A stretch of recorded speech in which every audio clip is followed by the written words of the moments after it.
আসসালামু আলাইকুম এভরিওয়ান। আমরা প্রায় মানুষই কিন্তু স্মার্টফোন ব্যবহার করে থাকি। কিন্তু একটা সময় এসে দেখা যায় যে আমাদের মোবাইলে যে ৩ টি ব্যাক বাটন আছে, ব্যাক বাটন, হোম বাটন এবং রিসেন্ট অ্যাপস বাটন। এই ৩ টি বাটনের মধ্যে ১ টি ২ টি কিংবা ৩ টোই অনেক সময় কাজ করে না। ওই সময় কিন্তু আমরা বিভিন্ন ধরনের প্রবলেম ফেস করে থাকি।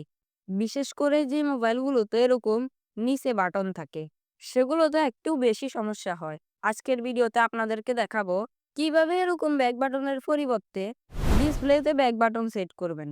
এটি করার জন্য আমাদের কোনো রকম টাকা পয়সার প্রয়োজন হবে না। শুধুমাত্র গুগল প্লে স্টোর থেকে আমাদেরকে ছোট্ট একটি অ্যাপ্লিকেশন ইনস্টল করতে হবে।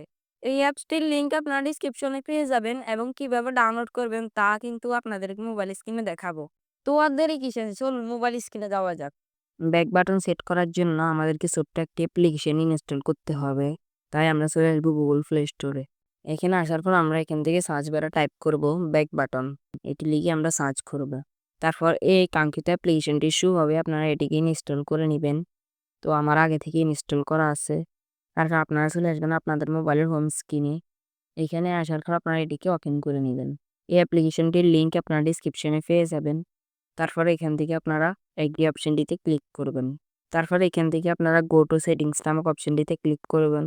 তারপর আপনারা এখান থেকে নেভিগেশন বার নামক অপশনটিতে ক্লিক করবেন। তারপর আপনারা এখান থেকে এটিকে ওপেন করে দিবেন।